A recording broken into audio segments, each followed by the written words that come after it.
Tonight, the Bellator cage lands in Tokyo, Japan. Y'all don't know what y'all messing with. I'm taking everybody out. Where MMA legends collide. Просто провести время, поужинать. It's Quentin Rampage Jackson. Facing the last emperor, Fedor Emelianenko. If you don't know, now you know. That's the GOAT. In a heavyweight showdown for the ages. Plus, former three-time lightweight world champion Iron Michael Chandler has his sights on the belt once again. But first, he has to deal with the always dangerous Sydney Outlaw. And MVP. Michael Venom Paige looks to close out 2019 with another bang. From Saitama Super Arena, Bellator's year-end blockbuster starts right now, live and free on Paramount Network.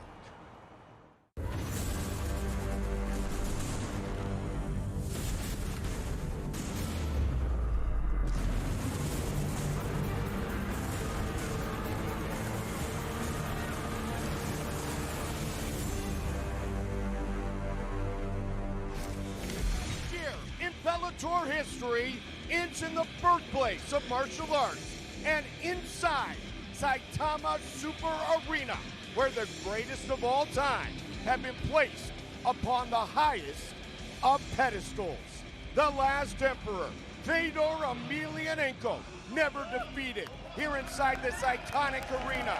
Pride heavyweight champion for years, Quentin Rampage Jackson, a true superhero here in Japan who will always be best remembered for his vicious slam of Ricardo Arona. Hi again, everybody. I'm Mike Goldberg. My partner is always Big John McCarthy. Partner, not only is this a monumental night for Bellator MMA, it is a huge night and a huge statement being made by the entire sport. It is so big. It's so hard to describe to people, but you need to understand you have two major promotions that are now saying we are going to allow our fighters to cross over and compete against the other promoters' fighters. This is something the sport of MMA needs. This is the way it's supposed to be. It's not so much about the promotions.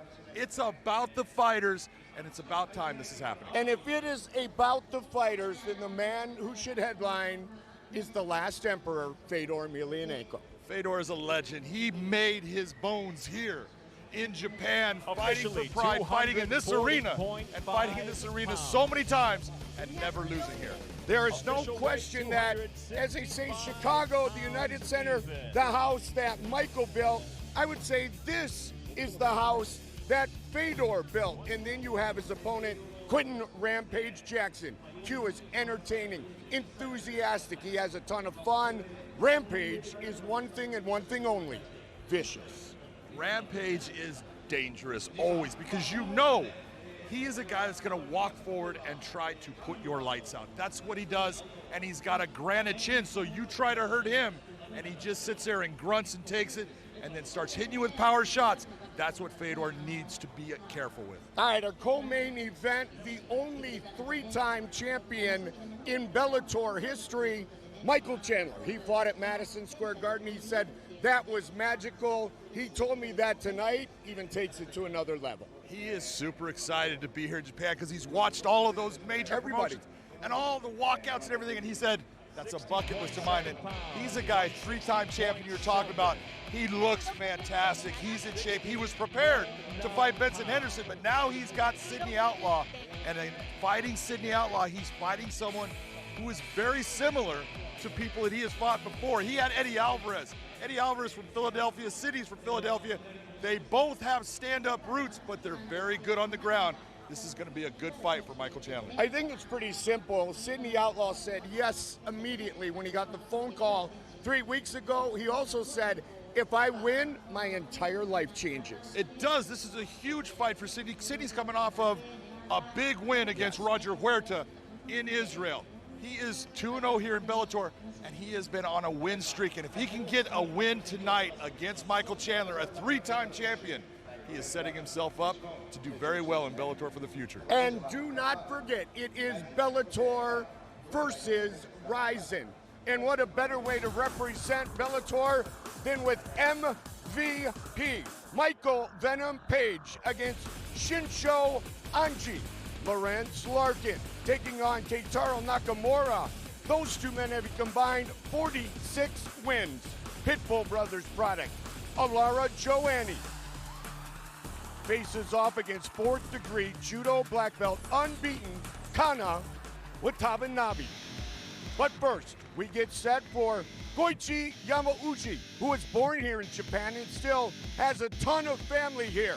They are in attendance tonight. His opponent may be the Detroit superstar, but he has also made it very clear he is to represent Ryzen this evening and all the Japanese fans who have represented him.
Our first fight, live on Paramount Network.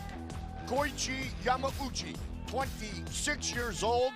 The Detroit superstar Big John is 8 years his elder. Slight reach advantage for Koichi Yamauchi. And with the official introductions of our first fight from right here in Japan, Michael C. Williams. Ladies and gentlemen, good evening and welcome to Tokyo, Japan. Is tonight. Bellator MMA is live on Paramount Network. From Saitama Super Arena, the action begins now with 3 5-minute rounds in the lightweight division, brought to you by Boost Mobile, the switch that gives you more. And now, first, introducing the fighter out of the blue corner, at 5'8", weighing in 155.1 pounds, making his Bellator debut. He brings a professional record with 22 wins, 12 losses from Southfield, Michigan, USA, presenting the Detroit superstar, Darren Cruickshank. And across the cage, his adversary out of the red corner at 5'10", weighing in 157.8 pounds. The Bellator veteran stands with 24 professional victories, 4 defeats. Originally hailing from Japan, and now out of Curitiba, Paraná, Brazil, introducing Yamauchi. In charge of the action, your referee, Brian Miner. Brian Miner, our referee for this lightweight fight as we get things started here inside the Saitama Super Arena. Fight scheduled for 3 5-minute rounds. Cruickshank, Yamauchi,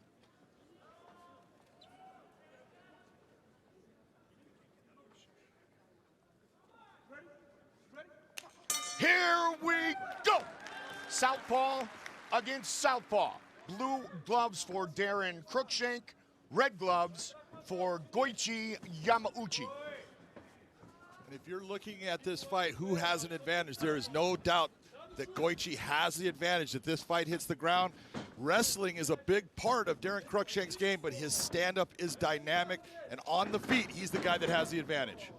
Goichi Yamauchi, 10 victories inside the Bellator cage, coming off the submission win over Syed Awad, the first to submit Syed Awad in 3,100 days. Verbal tap back at Pachanga in October. You think about that armbar that he put on, the way that Goichi applied that armbar, it was the twist of the arm also. He's so knowledgeable about how to do little tiny things to increase the pressure, make the technique work, and he does it flawlessly, especially with his rear naked choke. Black belt in Taekwondo, Darren Cruickshank has trained under his father for years. He said, my dad Dean is still there every day, and Darren really has an appreciation for his father's involvement and his father, John, pushing him towards stardom at the right time. Absolutely. Beautiful spinning back fist attempt, or spinning back elbow by Cruickshank, but you saw what Goichi did to take and crush that space, make it so it's not effective, and now he's in a position to get the back of Darren Cruickshank. This is not a good place for Darren to be in this fight. Peel him off. Keep your chin tucked. Keep your chin tucked to peel him off. Turn into him. Turn into him. Keep that cage. Peel him off. Darren at this point really needs to just be in control of the hands, be calm, think about where the hands are at right now. Keep turning them. Keep turning the whole time. Do not allow Goichi to start to close those hands in a seatbelt position or anything, which is going to make him feel like now both the hands go up and then the legs are going to come in and he's going to start to have position on his back. Goichi Yamauchi, #1 in Bellator history with 7 wins by submission. 4-way tie between Michael Chandler tonight in the co-main event, Alima Leigh McFarland, Neiman Gracie, and Marcin Held. They have scored 6 victories by submission. And what you're seeing with Darren, I mean, this looks like, well, they're doing nothing. Goichi is waiting for Darren to make a mistake. Just pushed off of the fence with his foot, very smart in getting Darren away from it where Darren can use it to peel him off. Darren needs to be very careful in this position. This fight hitting the ground at this time with 2 minutes left in this round is not a good position for Darren Cruickshank to be in. You hear the corner talking about wrist control. Cruickshank trying to use that defensively 3 minutes into round #1. Yeah, it's getting bad right now. This is where Goichi is outstanding. The rear naked choke is his key. And it's all over! Goichi Yamauchi by rear naked choke.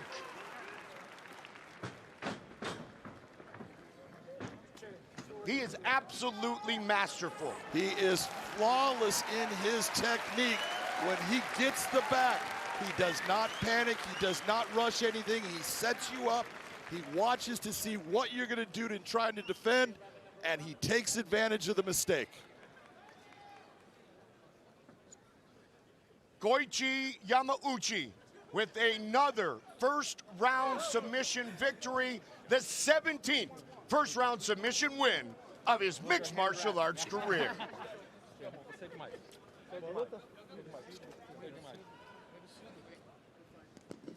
With that finish by rear naked choke, Goichi Yamauchi also is #1 in the Bellator books with wins by rear naked choke. To make it official, Michael C. Williams.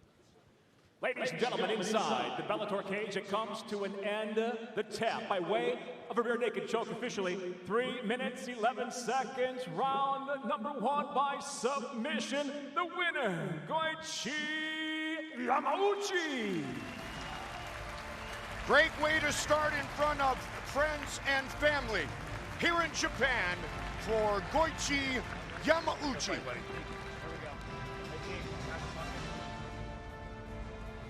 He'll visit with Big John.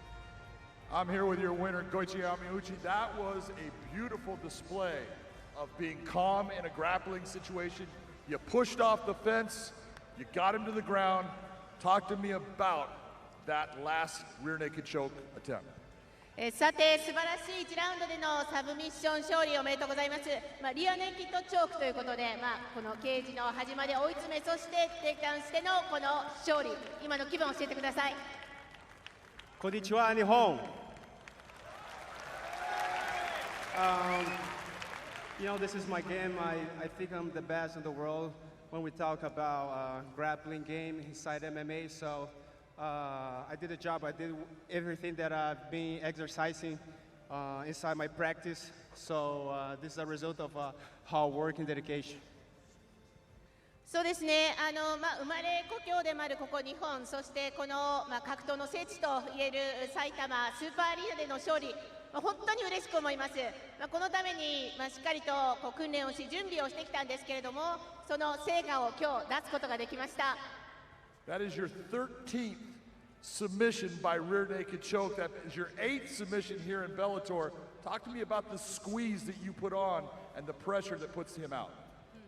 このリアネイキッドチョークでの勝利13回目となりますか。そしてまたベラトールでも8勝、これを勝利を続けるということに関してプレッシャーはありましたか？ That thing is very usual in my game.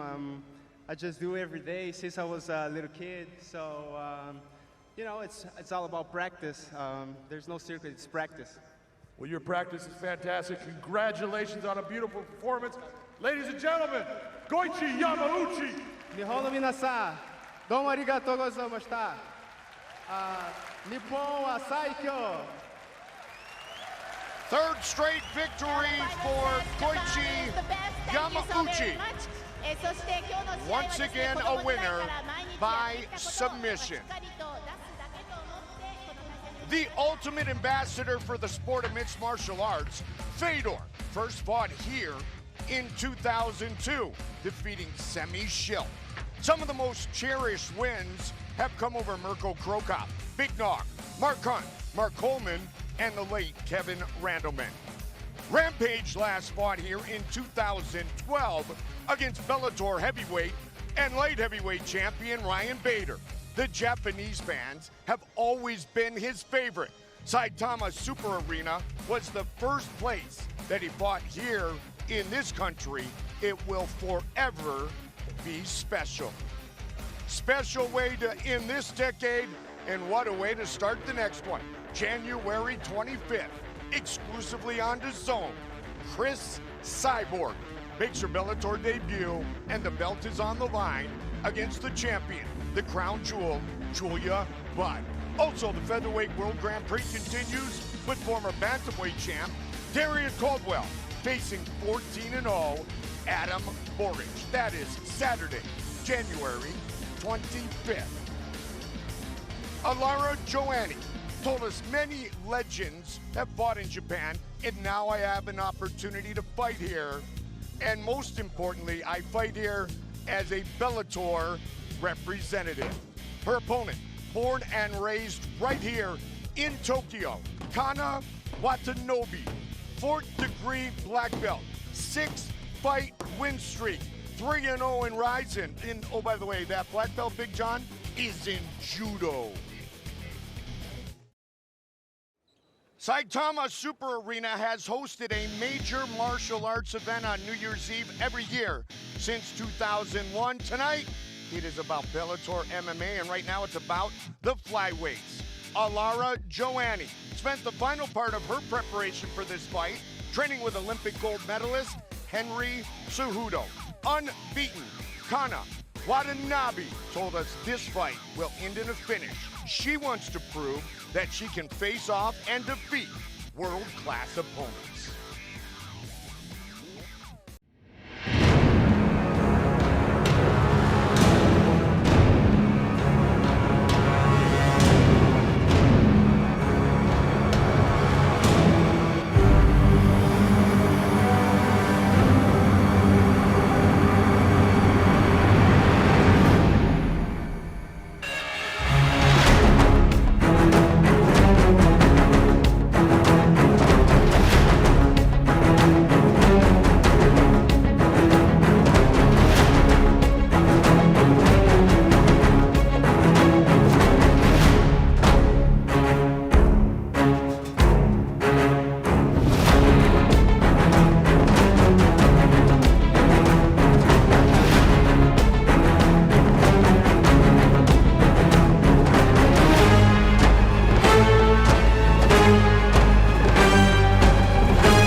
Flyweight matchup. 25-year-old against 31-year-old. Risen's Watanabe is a bit taller and will have a slight reach advantage. She is taller. That 3 inches could be an advantage, but it can also work against her when she's going for those takedowns against Joanne. Michael C. Williams. Bellator Japan now presents 3 5-minute rounds in the flyweight division live on Paramount Network. We introduce first the blue corner at 5'6", weighing in 124.8 pounds. In her Bellator debut, she comes in undefeated, 8 wins, no losses, 1 draw. Fighting out of Tokyo, Japan, presenting Kana Watanabe. And across the cage, her adversary, fighting out of the red corner at 5'3", weighing in 125.9 pounds, just off an impressive debut in the Bellator cage. She comes in tonight with 9 professional victories, 4 defeats. From Fortaleza, she fights out of Natal, Rio Grande do Norte, Brazil. Introducing Ilara Aria Stark Joanne. In charge, your referee, Kevin McDonald. Kevin McDonald, our referee for this flyweight matchup. Mike Goldberg, Big John McCarthy, Saitama Super Arena. Kana Watanabe, Ilara Joanne. Fight scheduled for 3 5-minute rounds. We are underway. Watanabe in the blue gloves, Joanne in the red gloves.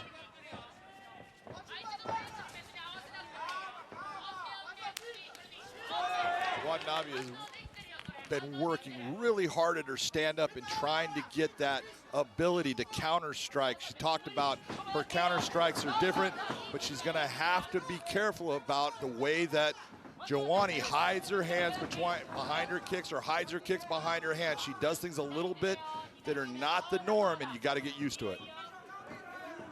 Captain, the coach, Eric Albarracin, was telling us when Henry Cejudo was in the gym in Scottsdale, Arizona, he wasn't really holding back too much. And Lara Joanne and Henry Cejudo, the champion, had some entertaining sparring sessions, if you will. Well, one of the things that Joanne talked about is the confidence that she has gained since going to the Pitbull Brothers, since being able to work out. Big right hand and left hand right there by Joanne. It's that confidence that's the difference in who she is as a fighter today. Big shot, she is hurt, Mike. Watanabe got stunned by that. Absolutely, she tried to grab the leg, John, but could not do so. And there's another left that connects. One of the things that Watanabe is doing right now, look at her head. It is right down the center line. It is not moving, and it is just a clear target for Joanne at this moment. And Joanne's punches are very straight, on target, mixed up, lead hook, and now looking to take it to the ground. Nice job by Watanabe using that arm. Joanne going for that knee bar. She does not have that leg in a position. She's got to extend the body out. She needs to be very careful when you're going for this. Your head is in a position where your opponent can attack.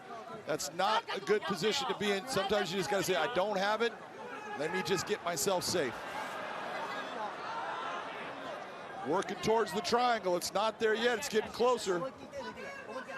6-fight win streak for Watanabe. It's on right now. Watanabe's trying to change that angle on it. Joanne's in a good position, but she definitely needs to start pulling down on that head. She's trying to just hold that arm so she cannot be struck. But if she increases the pressure by pulling the head down with those legs, it can create the pressure enough to put Watanabe out.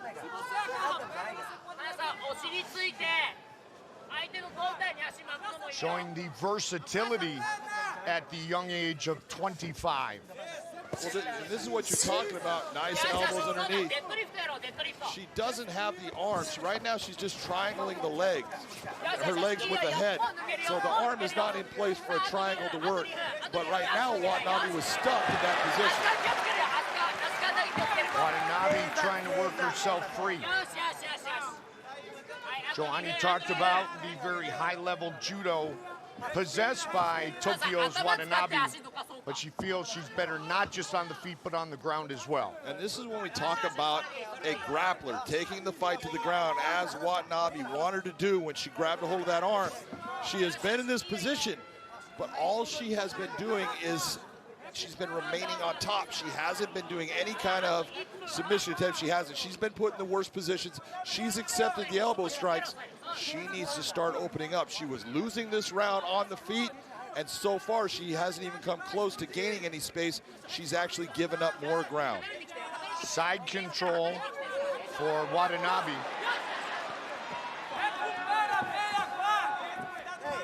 Yet to be defeated.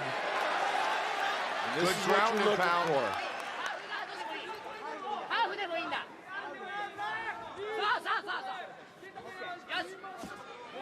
Trying to pin that arm, John.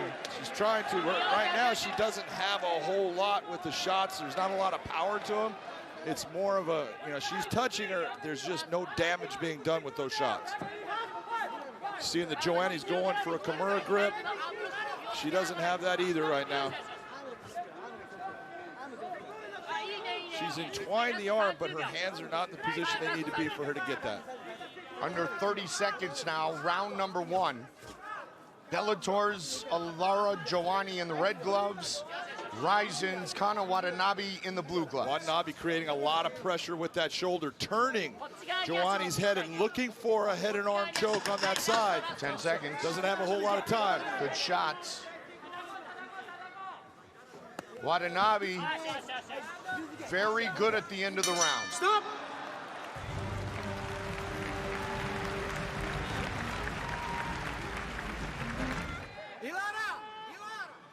Champion sitting next to champion. 2 belts in Bellator for Patricio. Big brother Patricky has a belt over here, and he's looking to defend it, Big John. He doesn't have a belt here yet, but he's going for that belt in the tournament, the lightweight tournament they have. I was just being positive. You are absolutely being positive the whole way. Pitbull Brothers product, Alara Joanne, very dominant early with her stand-up. Your scorecard. My scorecard reads 10-9 for Joanne, and you got to remember, she had hurt Watanabe. Watanabe was in trouble in that round. Damage is what you're looking for. Not that Watanabe didn't do a good job getting her to the ground, but when she was on the ground, wasn't able to do enough damage to make up what occurred early in the round. Patricio victorious in his first fight of our Featherweight World Grand Prix. The man he defeated at 155 in our co-main event later tonight, Iron Michael Chandler. Partner Joanne did a nice job of defending that judo toss of Kana Watanabe a moment ago, or at least the attempted toss. Yeah, and it's the, what you're looking is the way that Watanabe trained. She chains all these techniques together. That's what's making her successful. She doesn't just go after one thing and stop. She swings the leg one way. She comes back on the opposite side, looking for the trip, looking for the haragosh. She's outstanding in that, but beautiful transition by Joanne to end up on top. Joanne's a purple belt in Brazilian Jiu-Jitsu, so it's not like she doesn't understand what to do on the ground. Right now, in the guard of Kana Watanabe. Joanne very aggressive. Her boyfriend Arthur Lima, a 7-1 lightweight. They call him Mr. Knee Bar in her corner tonight. She says that's where she learned the knee bar that she pulled off on Beck Rawlings. So if that's who she learned it from, he obviously knows what he's doing. Does that also mean that he knee barred her about 100 times in practice? Or not? Yeah. I wouldn't think that's a great way to, keep a relationship going, but, Now, what we're seeing is the exact same thing in opposite we had in the first round. You can see Joanne's in the top position. She's got that leg lace, but she's just grappling, and all these little shots are not hurting her. But that's the most action in trying to end the fight that's going on. Watanabe's the one that's doing something. Right now, nothing out of Joanne except holding. Alara Joanne said, I hope to fight the champion by the end of the year. I'm sure she's talking about the year 2020. Big admiration for Alimale McFarland. And once again, congratulations to Alimale for her fourth title defense a week ago in her home state and her home island of Oahu. What Joanne was trying to do is she was trying to go for a knee bar with her legs from the top position. She was just never close to getting that done.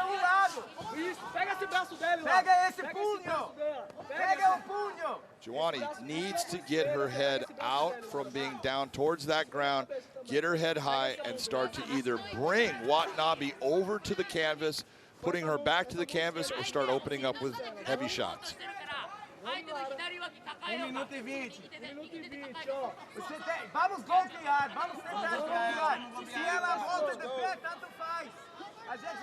Alara Joanne, John, had such a clear advantage and was doing so much damage on the feet. Yep. Then initiated the ground game in round one, and that's what we've seen throughout round two. Yeah, and she, it's in these situations where you're looking at a fighter and they get so focused on, I'm on top, I want to remain on top, let me just keep working this position. You're not doing anything in that position. So if it's, I'm going to back out, then back out, exit with a shot, get back to your feet. You have a distinct advantage on your feet. Why are you playing into her game? Watanabe turning her over now. More shots. Yep. Good ground and pound. These ones are landing. They got more power to him. She's in the up position. She's able to bring a little more power with him. Late in the round again, Kevin McDonald right on top of the action. Yeah, but he's not seeing any damage, and that's what he's looking for, and that's why you don't see him coming close to stopping this. And it's late in the round again for Watanabe. Set for the third and final round.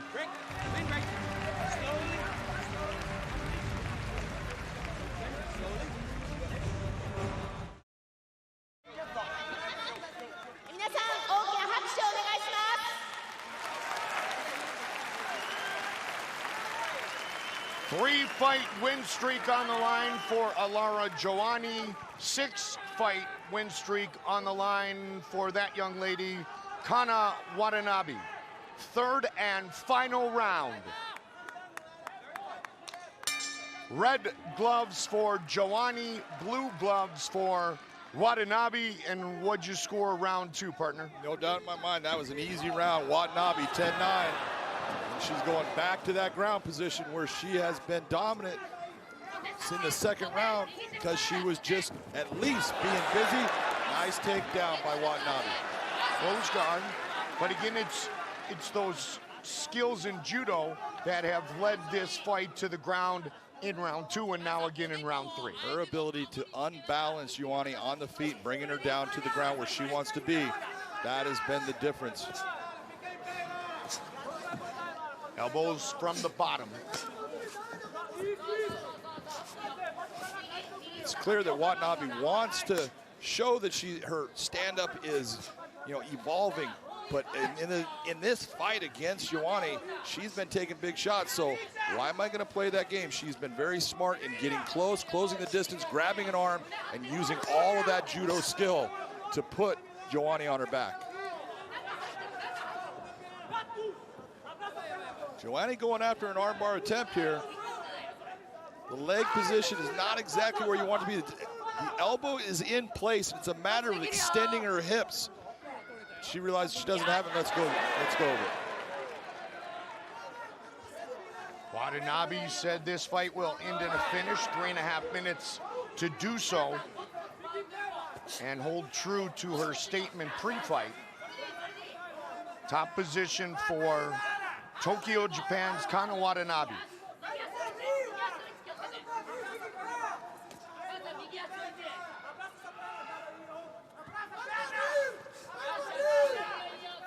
And Big John has it even after 2 rounds. Watanabe having a problem freeing her hands, but just stepped over into a half guard position and is postured up. She's got the ability to use the cage as a balance point so she can't be thrown back. Nice shot. This is a definite advantage for that half guard position. She just took away a lot of those submissions that Joanne was looking for. And John, you and I made the comment yesterday at the weigh-ins. Alara Joanne, 5'3", 120, but Kana Watanabe is a big, strong 5'6". Yeah. More than 125 once she rehydrates. We were looking at her and going, man, she is muscular, yes. She is stacked. She looked way bigger than Alara Joanne at the weigh-ins and even looked bigger than her today. Thus, the ground control that she has been able to maintain, staying heavy on the Brazilian. And that's what we talk about. When you have all those years of judo and the understanding of Newazi, the ground game, and how to create a pressure, how to maintain that position, she's got all that in spades. One of her training partners, her brother Shuto. 1:45 on the clock, hammer fist from Watanabe. Joanne needs to find a way to get off her back.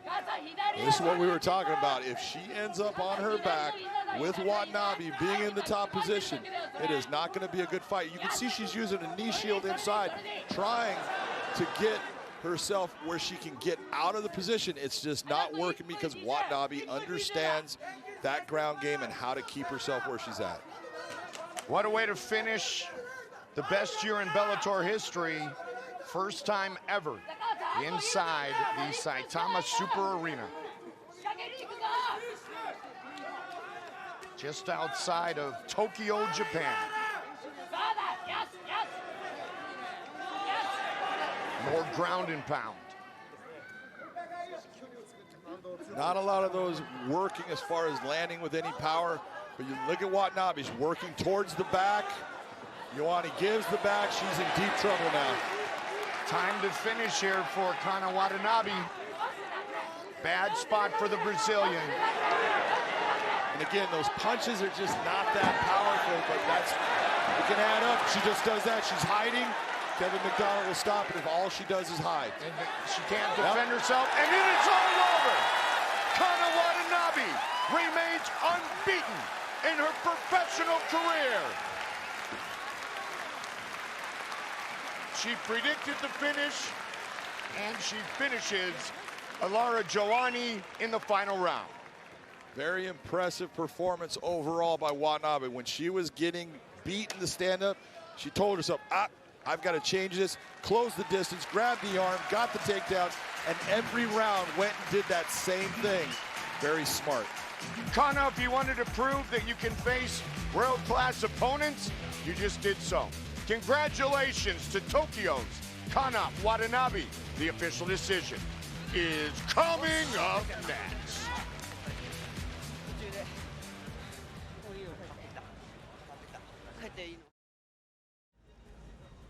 The fourth degree judo black belt utilized those skills to take the fight to the ground, then finished it in the third to make it official, Michael C. Williams. Ladies and gentlemen, inside the Bellator cage, it comes to an end as referee Kevin McDonald waves it off due to unanswered strikes. Official time, 4 minutes, 39 seconds. Round number 3, the winner by TKO, Kana Watanabe. She promised to finish, and she did it with 21 seconds remaining in the fight. Moving to 9-0-1 as a professional, Kana Watanabe with Big John. I'm here with your winner, Kana Watanabe. That was a beautiful performance. You utilized your judo skills to put the fight on the ground and get that win. まずは渡辺香奈選手、ご自身のですね、柔道のバックグラウンド、しっかりと生かした試合展開だったと思います。おめでとうございます。今のお気持ちはいかがですか？ありがとうございます。すごくジョアン・イララ選手すごく強かったので勝ててほっとしてます。また、ライジン代表としてここに立っているのでファンの皆さんの思いや他の選手の思いも背負ってたので本当に勝ててよかったです。ありがとうございます。I am so very happy that I was able to bring this victory to all the fans, all the people who are kind of representing Rising. I feel like all the other fighters are with me. I know that during the fight, during the 3 rounds, Joanne was very strong. So I was able to bring out the best of me, and I'm just so relieved now. I want to tell you, it was a beautiful performance. Congratulations on a beautiful win. Ladies and gentlemen, Kana Watanabe. The finish late in round number 3 for unbeaten Kana Watanabe. And it's 1-1. Rising with the victory in that flyweight fight. Fighting at Madison Square Garden was cool. That was a bucket list fight. But my true bucket list fight has always been Saitama Super Arena. And tonight, Lorenz Larkin gets that opportunity against the master of the rear naked choke, who wants the world to know that the Rising welterweight division has a tough dude called Keitaro Nakamura.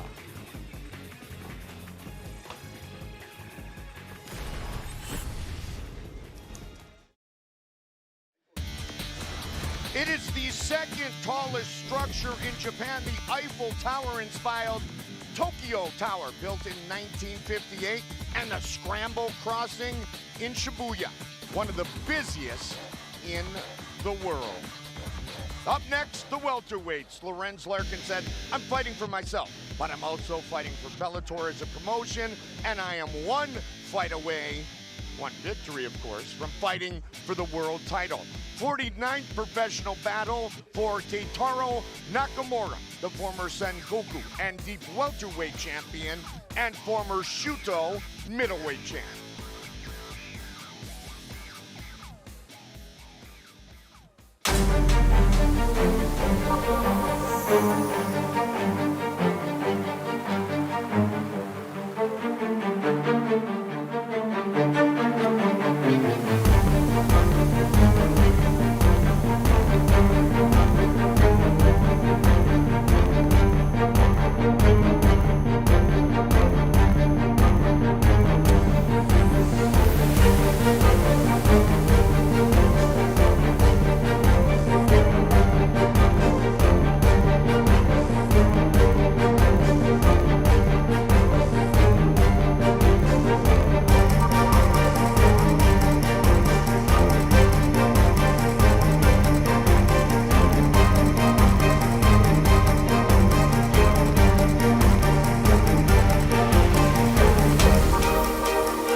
For this welterweight matchup.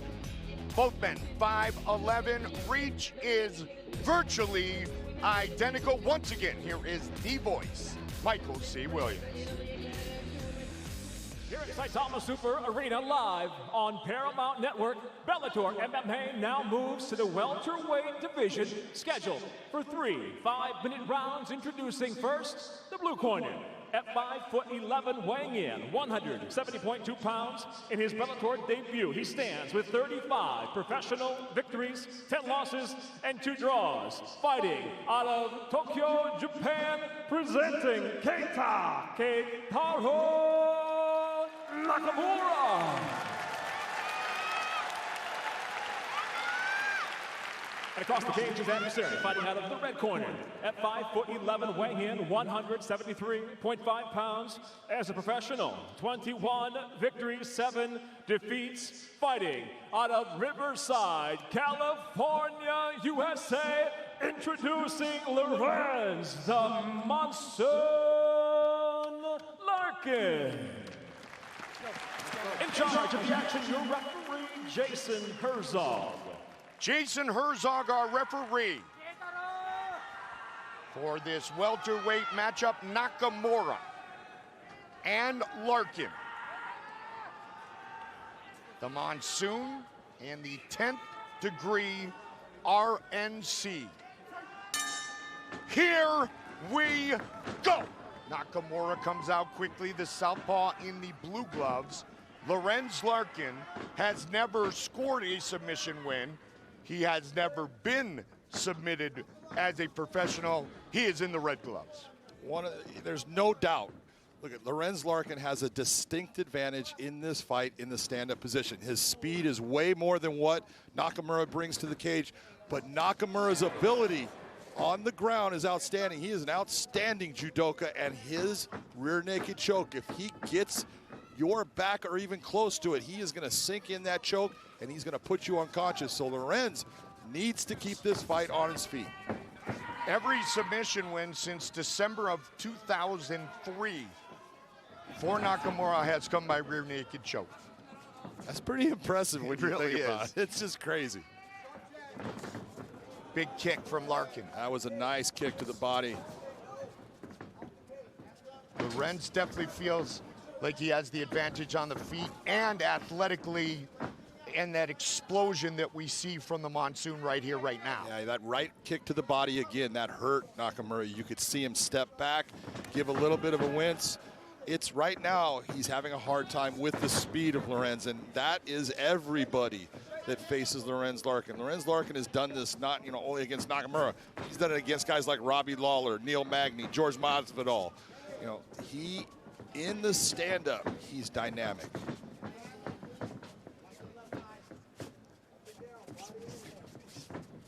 Fighters on both sides, the Ryzen side and the Bellator side, all very prideful as they fight tonight in what is, John, an individual sport. But a lot of the fighters talk to us about being very proud to represent their organization this evening. Yeah, they are, and that's so cool when you think about it. Nice kick. They're obviously fighting against nice uppercut by Lorenz Larkin that landed cleanly. They're fighting, against their opponent, but they also are saying, hey man, I want to represent the people that I fight for, my promotion, and that's cool. There's nothing wrong with that. But really, when you look about it, it's all about, do you get the win against that man that's in front of you? Absolutely. Born and raised in Tokyo, Keita Nakamura, born and raised in Riverside, California, Lorenz Larkin. I'm really impressed that Keita is trying to press forward. He's trying to create that lack of space for Lorenz. He's taking big shots, and those are starting to add up. When he has hit Lorenz, there hasn't been a whole lot of pop. That was a nice straight left hand down there.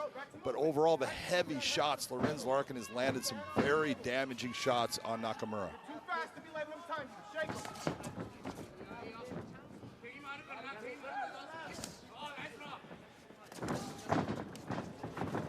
Lorenz keeps going back. He sees that uppercut. He sees Nakamura dropping his head down.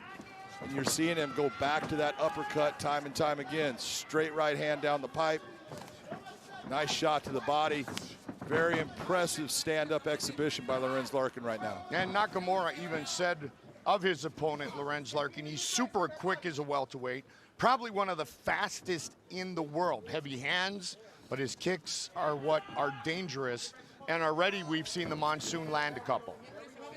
Yeah, you can see the marks on Nakamura's body already. He's got red marks all over from the shots he's taken. And it's hard when you're in the fight with a guy that is just faster than you. You're trying to make up, and he's trying to at times counter, and its shots are just going by just because Lorenz is moving himself just a little bit out of the space, not giving a lot of ground, but just giving enough angle that the shot goes by. And Lorenz knows the importance of distance in this fight, going against the second-degree black belt in judo. See, right, just what you're seeing right here, this is Lorenz actually controlling distance. You're seeing Nakamura trying to get into that distance where he can actually maybe throw a shot and get into a clinch. And Lorenz is so good at understanding that distance. Kick to the body. That left jab is working well now. It doesn't mean that Nakamura cannot land a shot that can put Lorenz down. It's just that in this position, this is Lorenz Larkin's game. Good start for the Monsoon. Just landed that uppercut.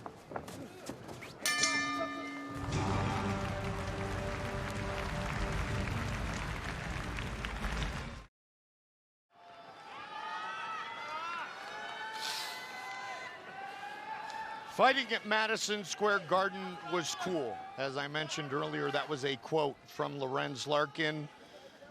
It was really cool. But being here, fighting in this building, Saitama Super Arena, you cannot beat that. Not many people get an opportunity to fight at a show like this one. And what a first 5 minutes turned in by Lorenz Larkin. Red gloves for Larkin, blue gloves for Nakamura.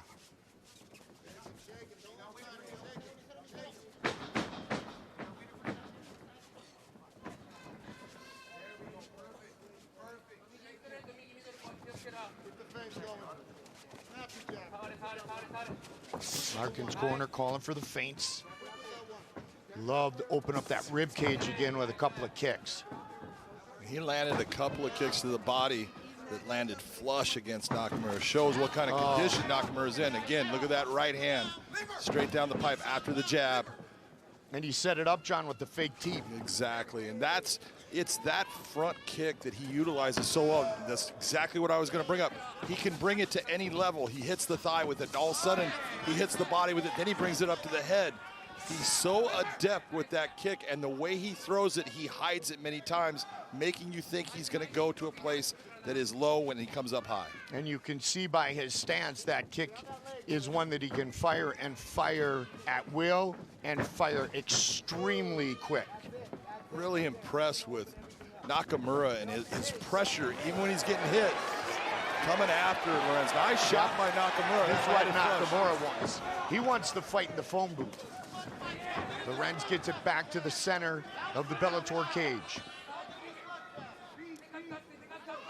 Nakamura is showing all of the years of experience in these fights that he's had. You know, looking at 47, this is his 48th professional fight. He's showing you that he is a seasoned fighter. He's getting hit, he's remaining relaxed, remaining calm, looking for his moments. Nice kick to the body. Seeing he went for that, trying to grab the leg, just unable.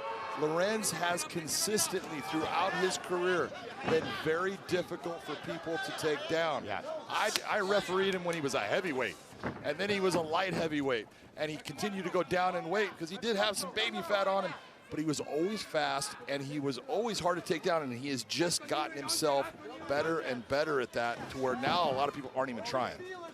The greatest fighters in the world can adapt, and he has done so throughout his career. 21 career victories for Lorenz Larkin, 35 for Keitaro Nakamura. Inside leg kick. Just right there, you saw the feint by Lorenz. Did you see the bite by Nakamura? So that's what now you're going to see Lorenz set him up again. He's going to look for that bite, and he's going to set a trap for Nakamura. Keep an eye on the right hand of Nakamura, because on that last feint, John, he dropped the hand. Exactly. The left jab of Larkin, anytime he wants to reach out and touch Nakamura, he's been successful. Oh, well done.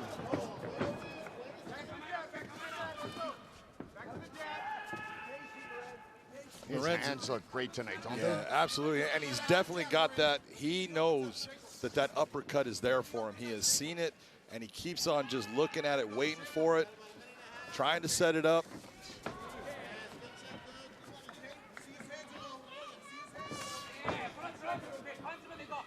Even in the corner, John, we can hear him. You see his hands are low, keep striking him. You see his hands are low. Throws a couple more of those kicks to the thigh of his opponent. Those hands may drop even more so. There you go, right on cue. Well, I remember Nakamura, man. He was in the fought Drew Fickett and went to that fight, put the pressure on Fickett to the point Fickett was exhausted, and then a bad thing happened, and then he got called for an illegal elbow. Yeah. I'm telling you, it wasn't. And he kind of got cheated out of that fight. I always felt bad for him in that. But he has shown throughout the years, he is just a steady, consistent fighter. If the fight gets to the ground, you're in trouble with him. On the feet, he is skilled, and you can see that by, oh, beautiful knee by Lorenz Larkin. That hurt him. You see him stepping back with it. He's having a little bit of problems getting himself back centered. Boom, stepping elbow. Yeah. Heavier shots are now starting to land. That hurt. Big right hand by Lorenz. He's starting to really tag him now. Yeah, he's feeling it. And this is the difference between the shot just glancing off or landing flush. All of these are now starting to land flush on Nakamura. Spectacular round number 2, turned in by the monsoon, Lorenz Larkin.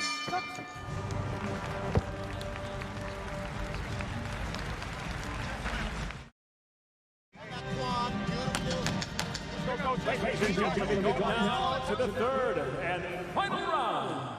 最終ラウンドに入ります。熱戦を続ける両選手に大きな拍手をお願いします。Take a look at some of the strikes landed by Lorenz Larkin here. Nakamura goes after him. You see the uppercut with the left hook, and then just starts landing flush. The knee lands to the body, doesn't come up to the chin, but it sets Nakamura back, and he just started accepting harder and harder strikes at the end of that round. Showed his toughness and showed that he is game to fight with anybody in any position of MMA. Nice left hook by Lorenz Larkin. Larkin just being light on his feet, looking good. Nakamura trying to get inside on him. I'm so impressed, Mike, with what Nakamura has been doing as far as pressing the action, putting himself into striking range to try to land his strikes. It's just that right now Lorenz Larkin is just too fast, too knowledgeable, and too technical in the stand-up game that Nakamura has just not been able to get past his defense.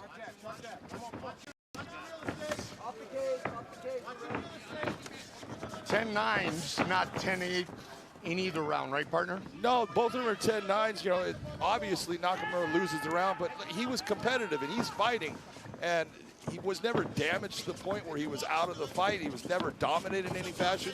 He's losing, but man, he's still in this fight. Oh, there's a big shot.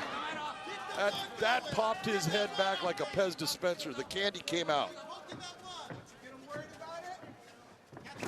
Larkin again with a variety of kicks from different angles.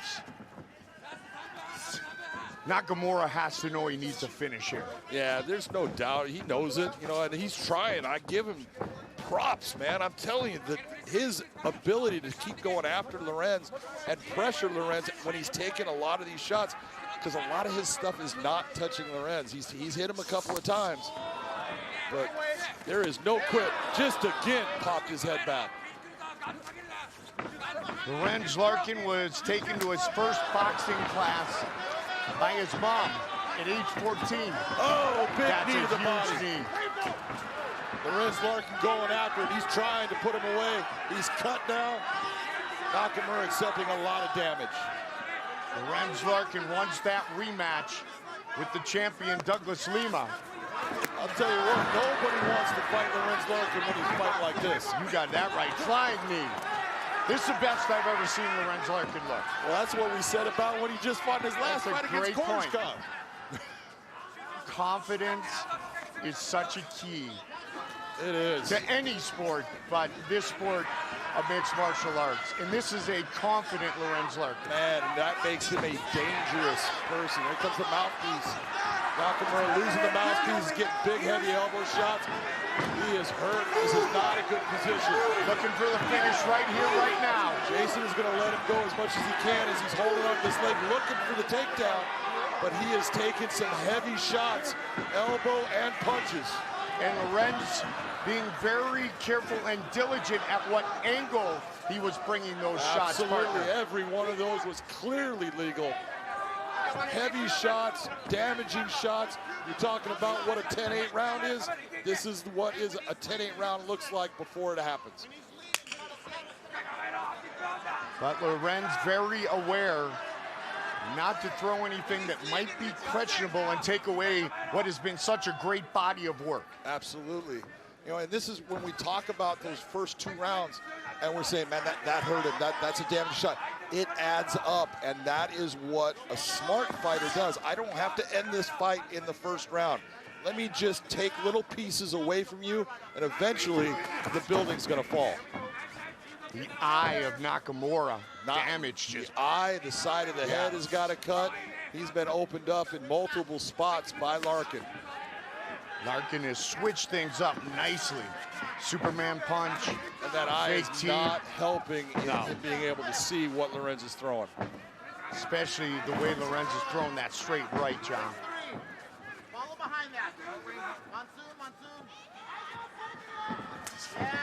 Again to the midsection. And that's just, you can hear it. You get hit with that teep and it looks like, oh, it's no big deal. No, that's like someone just punching you in the gut. It hurts. They call it a foot jab for a reason. Exactly.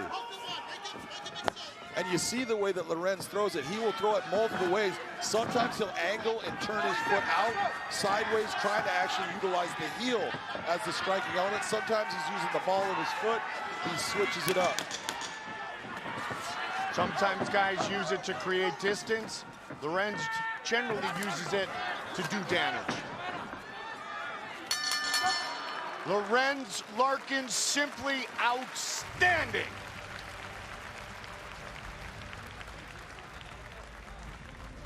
His body of work better than any we have ever seen before. Check out that right hand. Look at how far back his head goes, Mike. That was power. I give Nakamura credit. I'd have been on my butt with that shot.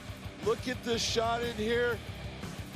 This is what makes Lorenz dangerous. Knees to the body, punches to the head, kicks to the body. He has got the full package with his stand-up game. You can see why Nakamura's only been finished twice in what tonight was his 49th professional fight, but he is going to suffer a setback in the hands of the Monsoon. The official decision right here, live on Paramount Network. Up next. Not only did he check it off the bucket list, he turned in perhaps the best performance of his professional career. Lorenz Larkin, outstanding. Here's Michael C. Williams.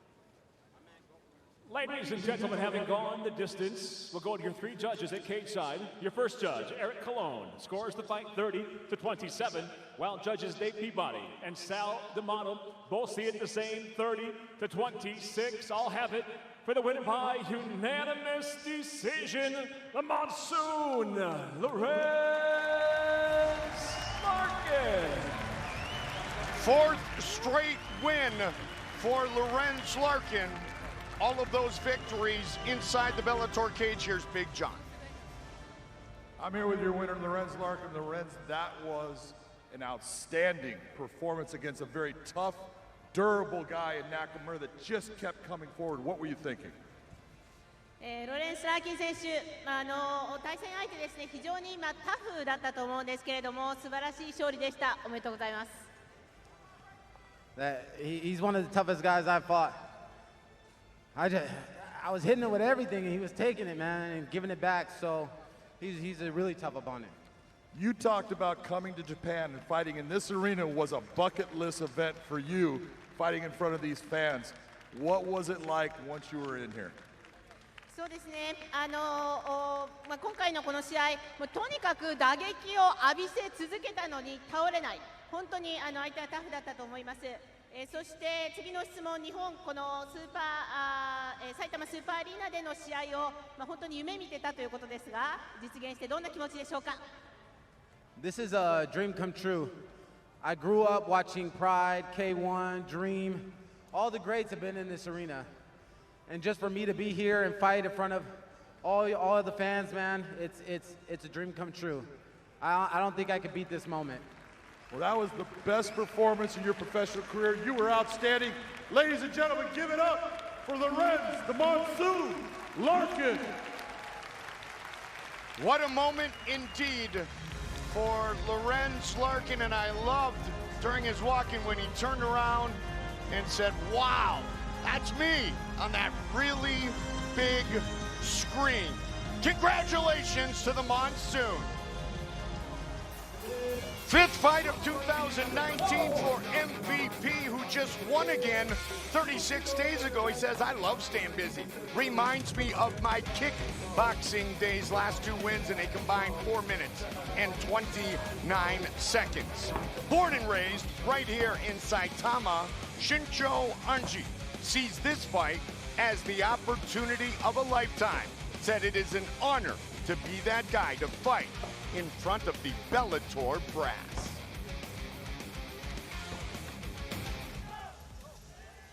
Not gonna lie, partner, you and I are like little kids being back here. MVP set to fight again, 7 finishes, 6 by knockout, 5 in round number 1 inside the Bellator cage. His opponent also 7 wins by knockout, 6 of those in the very first round.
Our tail of the tape for this contracted matchup at 173 pounds. Look at those records, John. 16-1, 11-3. Outstanding records on both, but look at that 8-inch reach advantage. Paige is taller, he's longer. Anzai's got to get through a lot of danger to be successful. A lot of danger and a lot of venom, and here's Michael C. Williams.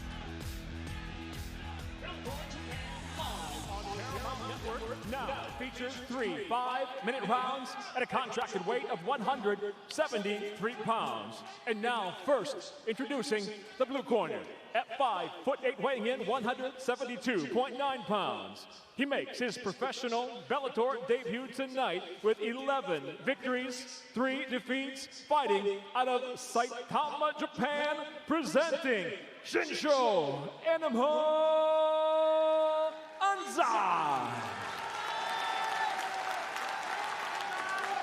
And across the cage, his adversary, fighting out of the red corner at 6'3", weighing in 172 pounds even, near perfect as a professional, 16 victories, 1 defeat, fighting out of London, England, introducing MVP Michael Venom Paige.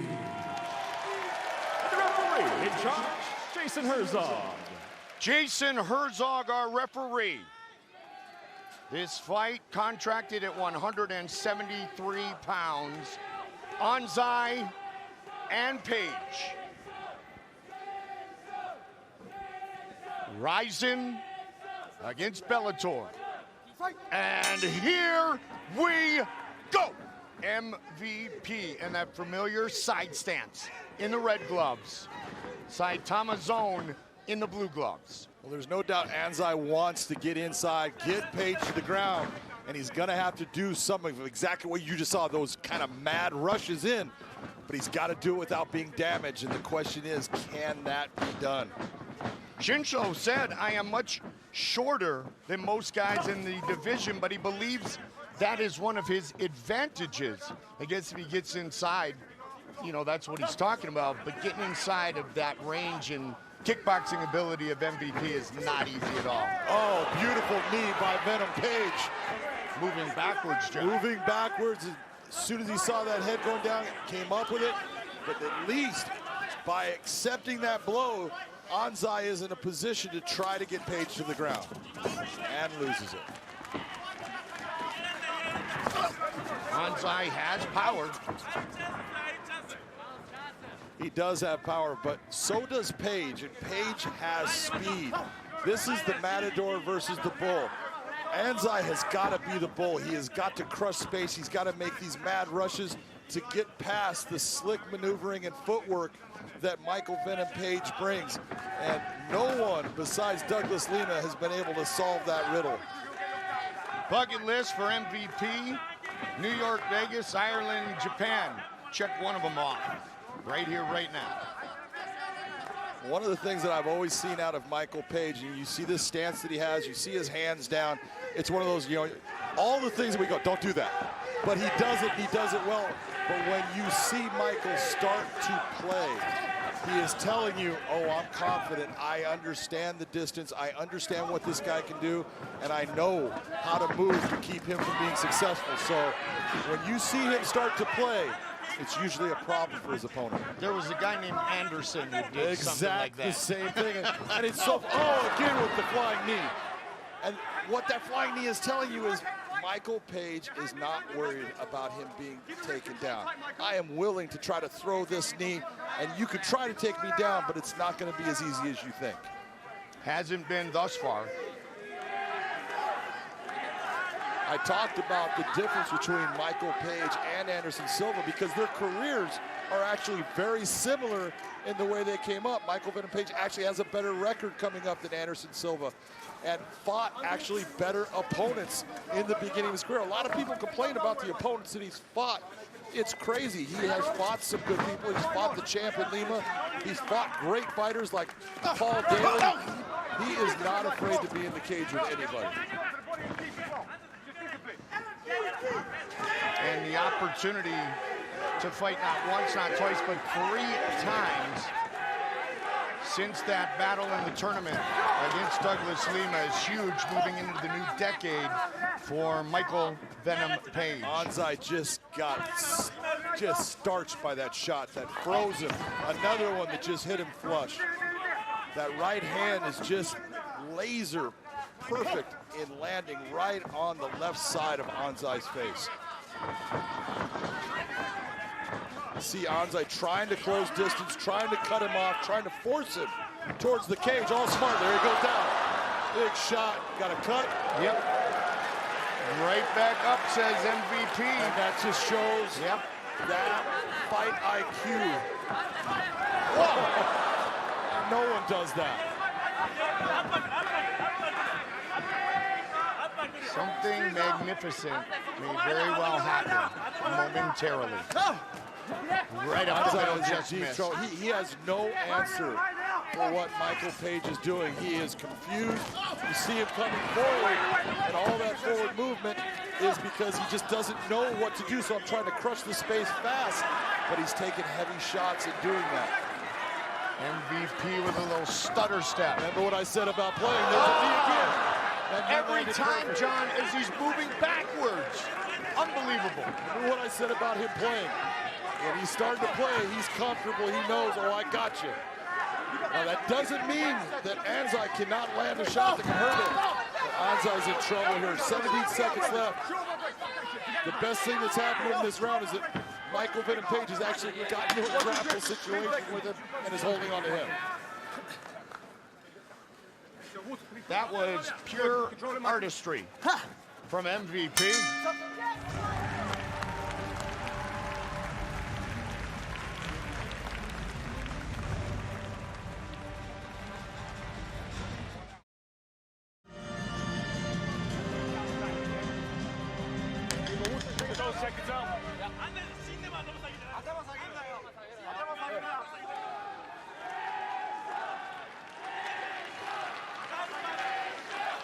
What a first 5 minutes from Michael Venom Paige. Take a look at the shot. There's the one knee that lands. You see Anzai just being gritty and grabbing the leg even after being hit by it. But multiple shots. Look at that beautiful right hand. Puts him flat on his back. Anzai tough, getting back up. There's the switch kick where he almost hits him with that. Just an incredible first round for Michael Paige. And thus that is a 10-8 round. He damaged his opponent. He dominated the action. Anzai didn't land anything in that round. Oh, and again with the flying knee. Look at Anzai. Anzai is a professional fighter that was the Pancrase middleweight champion, and he's starting to look like a kid in the school. It's over. It is all over, just like that. Michael Venom Paige finishes 2019 with 3 straight knockouts. What a performance by Michael Venom Paige. You talk about a guy that has got tools in the tool chest and just starts using all these different tools to attack. The right hand just starches Anzai, puts him down. Great job of just stopping the action right there by Jason Herzog, understanding how hurt he is, seeing him going down sideways, knowing that that fighter has been disconnected. He is not going to be able to get back in the fight. Only damage is going to come. Beautiful performance by Venom. MVP with his 13th Bellator win. The official decision coming up next.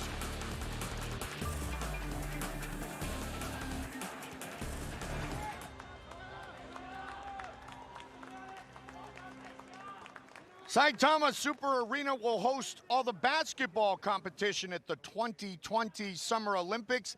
Air Paige outstanding tonight. Here's Michael C. Williams. Ladies and gentlemen, it comes to an end suddenly. 23 seconds into round number 2. The winner by knockout, MVP Michael Venom Paige. First Larkin, now Paige. Huge stage, great performance.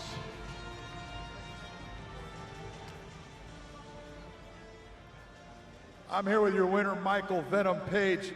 That was just an outstanding overall performance, showing your ability to control the range, distance, and land big shots.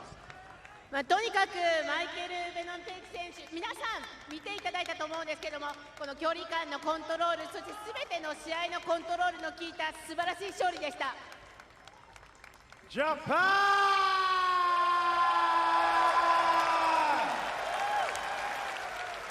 Thank you so much for having me here. This is the best arena I've ever been in front of. You guys are amazing. This is a dream come true. Thank you. とにかく日本の皆さんありがとうございます。ここほどですね、自分のベストを尽くして、人を尽くして戦いをこう見せる場所、見ていただく場所としてふさわしい場所が他にないと言ってもいいと思います。もう今日は夢が叶いました。本当にありがとう。You showed no fear in doing flying knees and going after a guy that's known for his wrestling, known for getting fights to the ground. You didn't care at all. You just went after him. 対戦相手のですね、安西選手、レスリングがバックボーンだと思うんですけども、とにかくそんなことはものともしないという戦いぶりだったと思うんですが、自分で振り返っていかがでしょうか。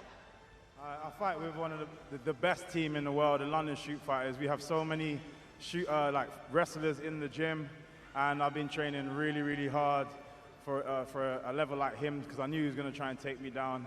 I defended well, and that's why I was so confident going forward. You contacted Scott Coker after your last fight, said, I want to be on that Japan card, and then he put you on it. What does it mean for you to be able to fight in front of these people? まず、対戦相手、安西選手が、レスリングのバックボーンということで、とにかく自分をテイクダウンするということは読めていたんですね。ですので、それに対してたくさん対策を打ってきました。そして、私の所属するチームですけれども、グラウンドワークに非常に強い選手いっぱいいますので、その練習の成果が出たと思います。そして今回のこの試合、自分で手を挙げたんですね。立候補してぜひこのカードに入れてくれというふうに、お願いした試合です。実現して嬉しく思っていますか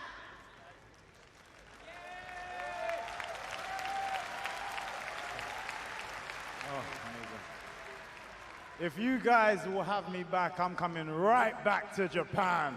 Thank you. 日本にいつでも戻ってきます。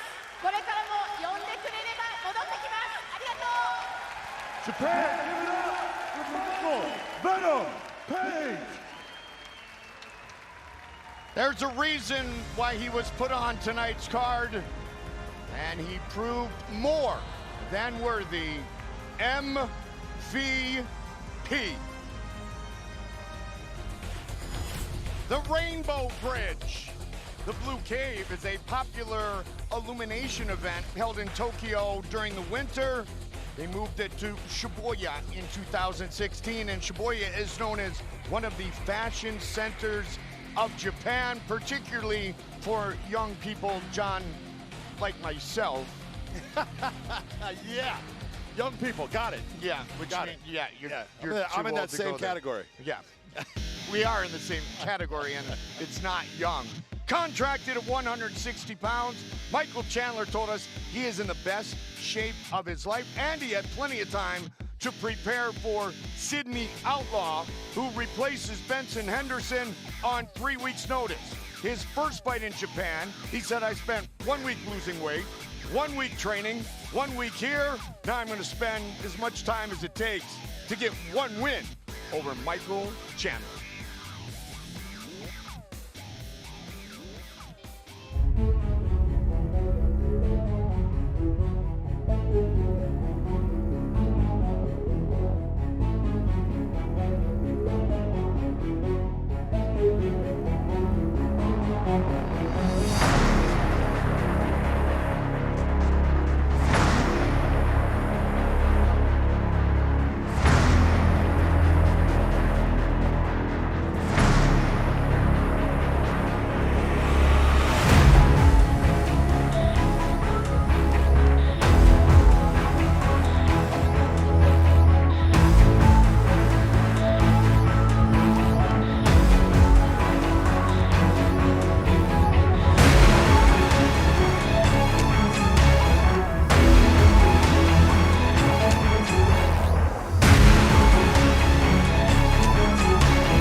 tail of the tape for this, our co-main event of the evening.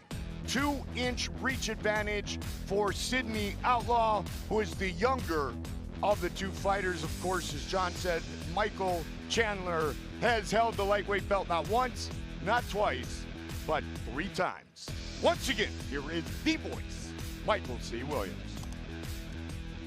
From Tokyo, Japan, Bellator MMA Now presents tonight's co-main event, 3 5-minute rounds at a contracted 160 pounds. And now live on Paramount Network, we introduce first the blue corner.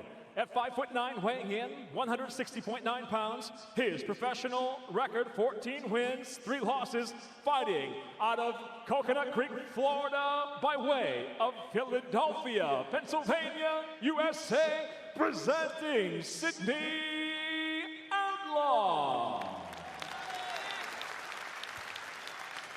And across the cage, his adversary, fighting out of the red corner. At 5'8", weighing in 160.7 pounds, the 3-time former Bellator lightweight world champion brings a professional record with 19 victories, 5 defeats. By way of Nashville, Tennessee, he fights out of Fort Lauderdale, Florida, USA, presenting Iron Michael Chandler. And the referee in charge of the action, Brian Miner.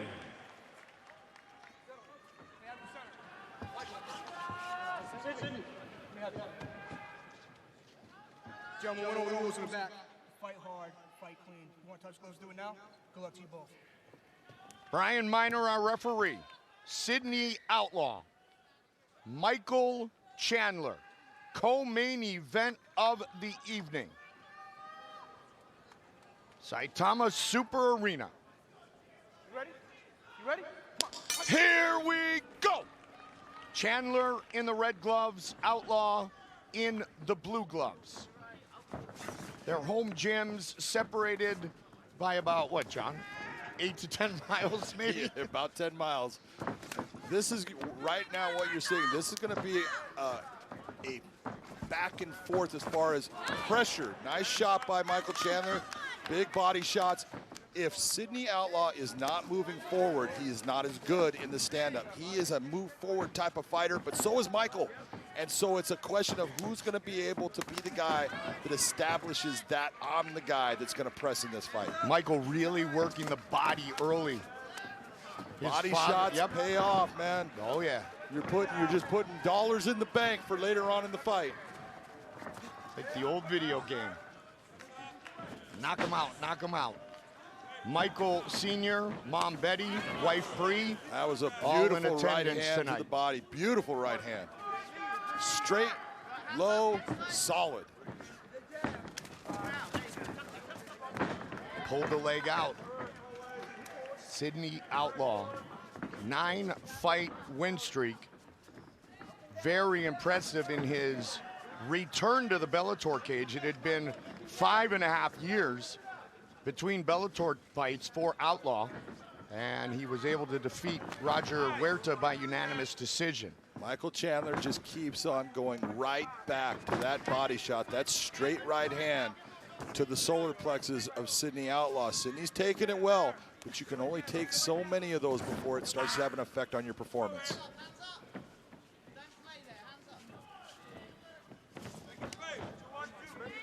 Michael Chandler very relaxed, really taking it all in this week. Not really looking back, no rear view mirror to what happened a few months ago, well, back in May, John, outside of downtown Chicago in that lightweight title fight against Patricio Pitbull. He said, hey, you can't, he said at my age, you can't control what happens in fights. He's finally learned that. Sometimes it's going to go your way, sometimes it's not. Well, you definitely cannot control everything. That was a nice uppercut by Sydney Outlaw, landed on Chandler right there. One of the things that we talk about all the time is it's a fight. Yes, but it's competition, and sometimes you're going to lose in competition, and it's the way you handle those losses that are going to define who you are and what you are and where your career is going to go. And the one thing that you have got to say, Michael Chandler handled that loss to a guy in Patricio Pitbull that they didn't get along. He handled it with class. He said, you know what, good, shot. That's a big shot right there. It is all over, just like that. Michael Chandler by knockout.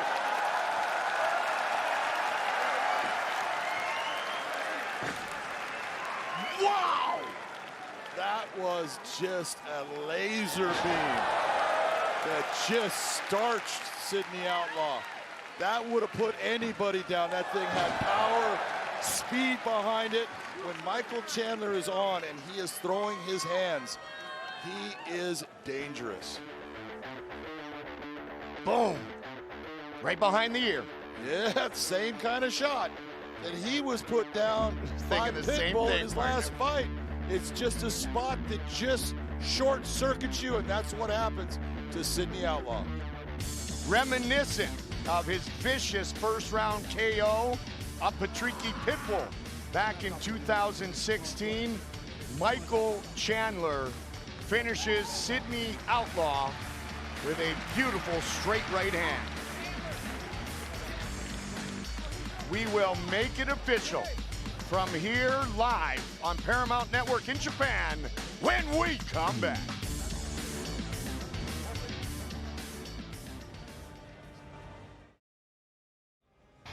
He was sharp throughout the fight, and his finish as good as any, as we have seen in his career.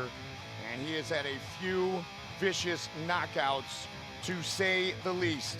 Couple more looks at it. Hands were clean. The finish was there. And a job well done by Iron Michael Chandler.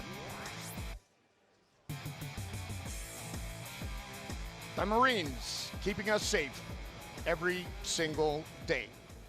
Official decision, Michael C. Williams.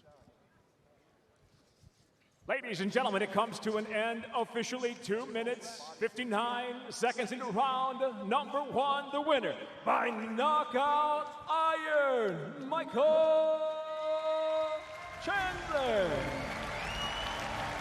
Knockout for Chandler.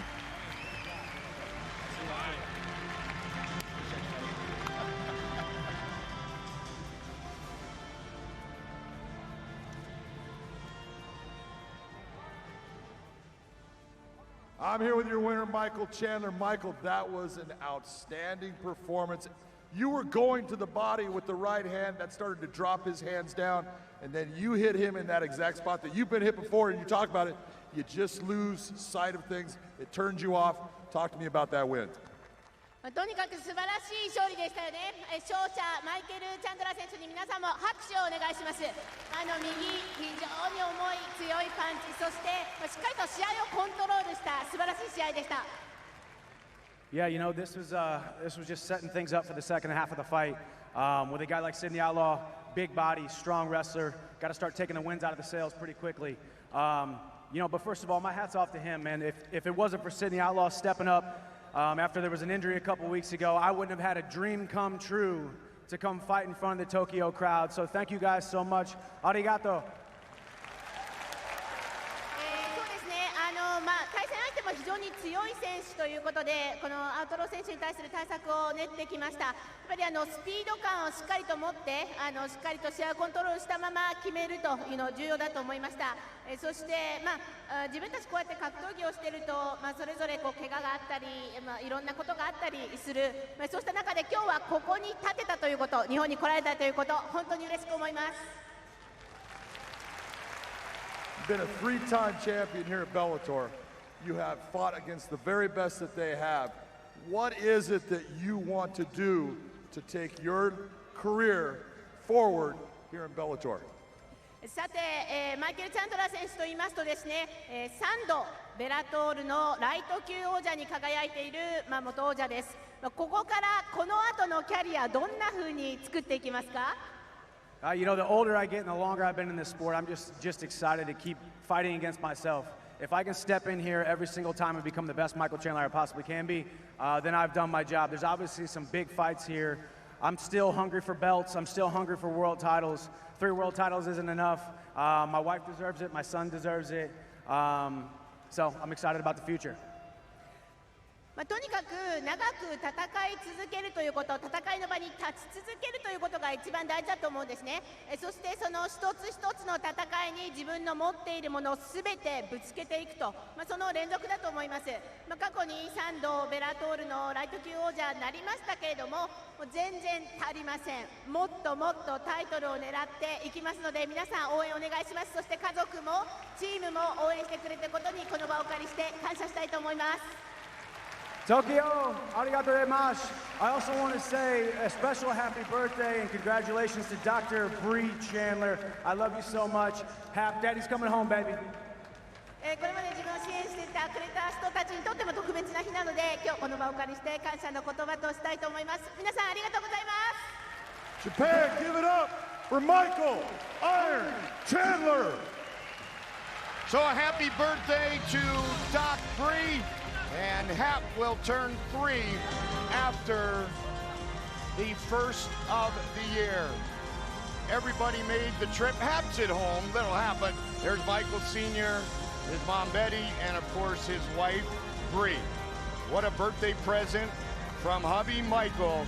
And now it's home to Hap, who will turn 3 in January. Iron Michael Chandler by knockout. Main event still to come. Live on Paramount Network.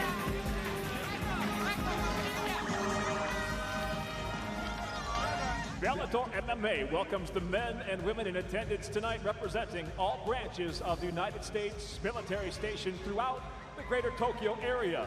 We hope you enjoy the historic fight action tonight as Bellator meets Ryzen. Coming up next, tonight it's the main event, Rampage and Fedor. ご来場の皆様、この歴史的な大会にお立ち会いくださりありがとうございます。また本日この会場には在日米軍の皆様もご来場いただいています。この後はいよいよメインイベント、ヒョードル VS ジャクソンです。引き続き熱い応援をお送りください。That was outstanding. I don't know if it was outstanding, but I had fun doing it. Yes, indeed. All right, we are going to have fun watching what is a classic matchup that wasn't going to happen in Pride because Rampage was at 205 back then. He's at 265 tonight, but let's talk about the greatest of all time, Fedor Emelianenko, who has never lost in this building. It's remarkable when you think about it, Mike. He has fought here 13 times and has walked away every time without a defeat. This is his 14th match, but in facing a guy like Quinton, he is putting something on the line because Quinton can just touch that chin one time and it can be lights out, and now we're going to have that one loss on the record. But he has built this arena in the fight game with what he has done. This is Frank Mir going after Fedor. But look at the toss. No one tosses Frank Mir. Fedor puts him on. Look at the left hand. Lands on the chin. Puts him unconscious. Fedor is still explosive. He's still fast. Chael Sonnen fought Rampage and won on speed. And Fedor was faster. Fedor put him on his back. Fedor took the takedowns to Chael, put him down, and reversed the position and always put him in a position where he was in trouble in the fight.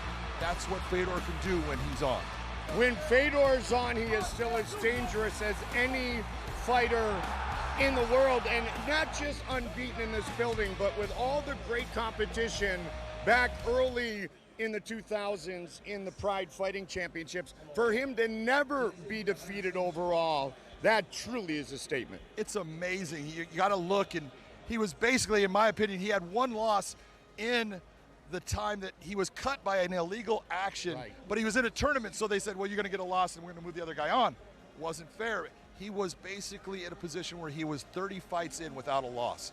In a heavyweight division here in Pride, where he had killers like Igor Vachanchyn, Mirko Krokop, Antonio Nogueira, Heath Herring, all of these guys, and he just walked through all of them. Rampage said, and I quote, Fedor has always been my favorite fighter. What he really likes about Fedor, he said he's a stone-cold killer. You don't know if he's going to knock you out or bake a cake. Yeah, this is Rampage against a guy he didn't like in Vanderlei Silva, a guy he faced 4 times, lost to Vanderlei twice in Pride, and then won the last 2 times that they went against each other. Quinton, if he throws a shot that lands on the chin, he can put anybody out. He has that power. The other thing that he has going for him, he has got a chin that is still made of granite. Yes. He can take a shot. We know Fedor can deliver a shot. Can Fedor touch that chin and do what most people can't and put Quinton out? Okay, over the last year or so, we have talked about a man named Sam Calavita, an Ironman, an elite Ironman. And guess what? Rampage said, all right, well, Tiki might have helped, but Rampage said, all right, I will work my cardio, my strength and conditioning with Sam Calavita. He said, I'm not a quitter, guys, but he pretty much made me cry. Well, he had a problem with weight, and he's had a problem in keeping the weight off. But you got to understand what he's doing by going to Sam Calavita. He's putting himself in a position to lose every time he goes to the gym. He's going with guys like Juan Archuleta and TJ Dillashaw and Cub Swanson that are just making him look bad because every time their numbers are better, their performance is better. He's the guy in last place every time. But he has enough pride in himself to say, that's okay. This is going to make me better.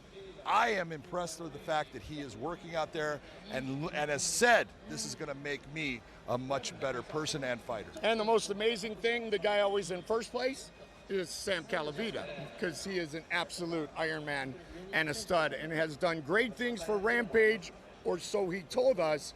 We will soon find out in our main event of the evening, a perfect main event for Bellator's first journey here to Japan with the King of Pride, the greatest heavyweight of all time, the last emperor, Fedor Emelianenko, and a man as popular as any fighter in the history of the sport here in Japan. He is outstandingly, I would say, aggressive, entertaining, but when he moves into Rampage mode, he is simply just one thing, and that is vicious. Our main event from the Saitama Super Arena, live on Paramount Network, is coming up next. Akihabara, the electronics district, and still a great feel of Christmas here in Tokyo, Japan. John, I just want to know, how much is the electric bill in this part of the world? Almost as much as the one in Vegas. Yeah, almost. Oh, I think they have them trumped. Yeah. It's an honor for us to be here tonight. There is no doubt about it, and we are now set for our main event of the evening. Rampage has faced some of the greatest in the world. He has defeated some of the greatest in the world, but tonight he will battle with the man that he told us he has always idolized more than any other fighter.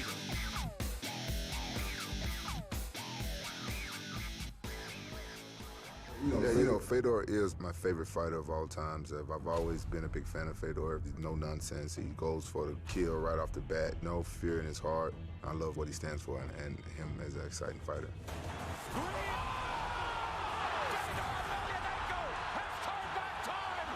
Потому что я боец, потому что я представляю свою страну в этом виде спорта. Мне кажется, больше мотивации быть не может. It's either him or me. That's what it is. You know, I've had to fight friends before, but I don't care who they are. If they step in the cage in front of me, my goal is to try to knock you the hell out.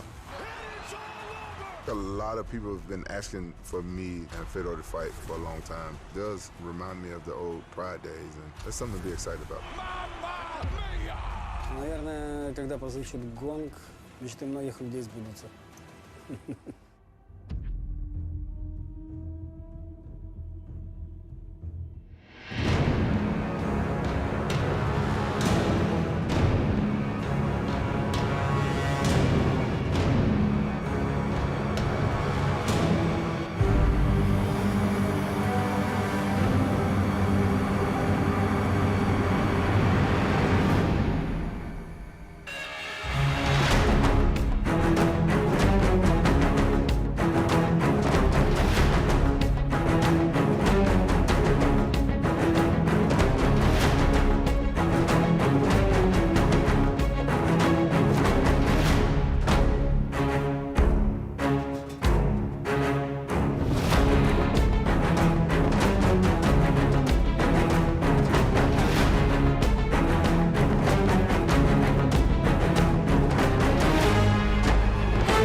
big difference, Rampage, 265 pounds. That is what we call legitimate heavyweight numbers. Yes, indeed. I think he had to cut like 7 ounces to get to 265. With the official introductions for this fight that we are so excited about, once again, here is the voice, Michael C. Williams. Ladies and gentlemen, Bellator MMA live on Paramount Network tonight from Saitama Super Arena. The time has come for the return to Japan of 2 MMA legends. The main event is set for 3 5-minute rounds in the heavyweight division. Sanctioned by the Mohegan Tribe Department of Athletic Regulation Chairman James Gessner, Chief of the Mohegan Tribe Lynn Milerva, supervising at cage side Mr. Mike Mazzulli. And now, first introducing the blue corner, at 6'1", weighing in 265 pounds even, having assembled one of MMA's most distinguished resumes, the former world champion enters with 38 professional victories, 13 losses. Fighting out of Memphis, Tennessee, USA, presenting Quinton Rampage Jackson.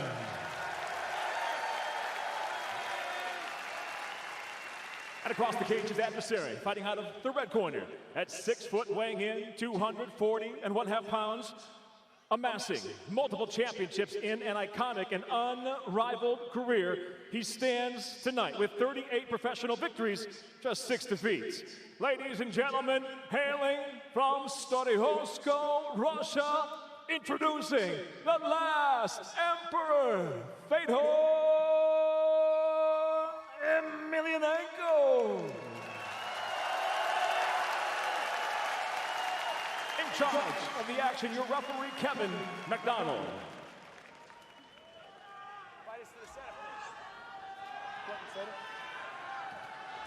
Gentlemen, this is 3 rounds under the unified rules of mixed martial arts. I want a good, clean fight. If you'd like, you can touch gloves now. Best of luck to you. Fedor, Rampage. First time that we have been here in Japan, and what a main event for Bellator Japan, Bellator MMA, 2 of the best of all time.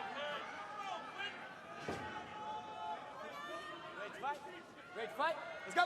And here we go. Red gloves for Fedor, blue gloves for Rampage, who told us, and I quote, someone is getting knocked out.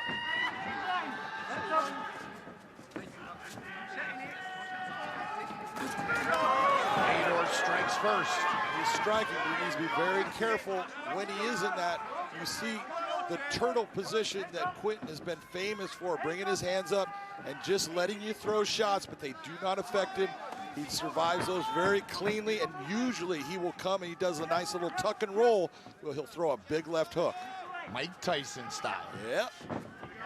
That was a clean shot right there by Fedor. That right hand definitely touched the target, and Quinton felt it. Speed, force, and physical stamina are still there when you speak of 43-year-old Fedor Emelianenko. And the hand speed evident early.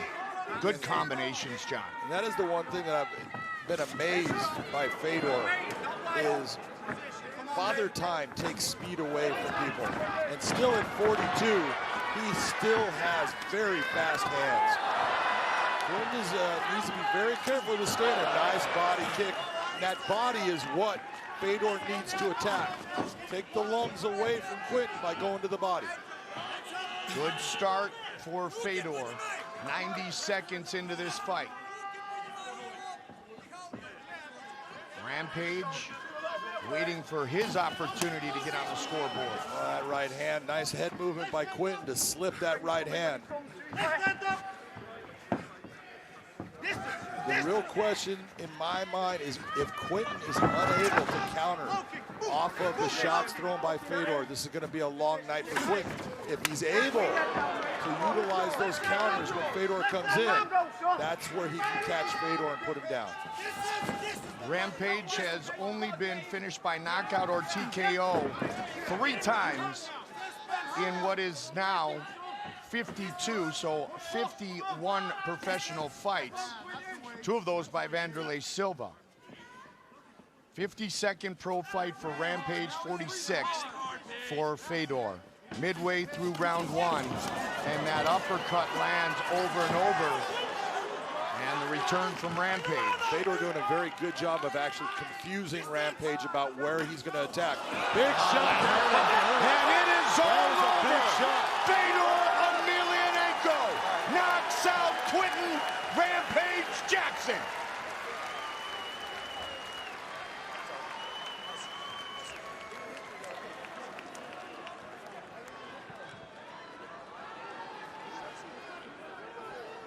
You can see that Quinton is still leaning back, wobbly. He's saying, no, I'm okay. He has no idea, Mike, of the shot that he took and what it did to him.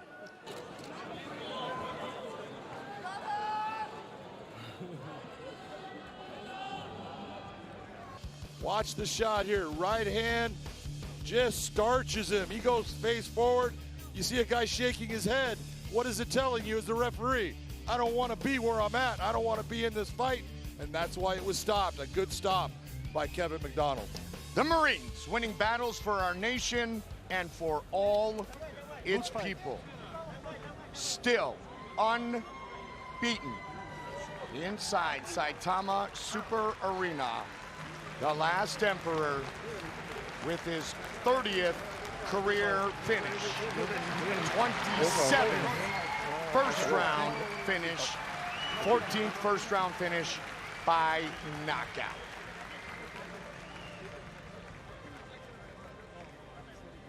Combinations.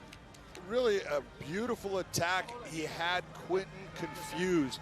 He had him confused about what he was going to go after, where he was going to attack, up or down. And Quinton started having that. You see him starting to turtle up. Eventually, if you're not throwing shots, if you're not being able to put an offense out towards your opponent, he's just going to have more space, more time, and more opportunity to open up and let those shots land. All 3 of Fedor's Bellator wins have come by knockout, all in the very first round. Michael C. Williams to make it official. Ladies and gentlemen, inside the Bellator cage, it comes to an end. 2 minutes, 44 seconds into round number 1. The winner by knockout, the last emperor, Fedor Emelianenko.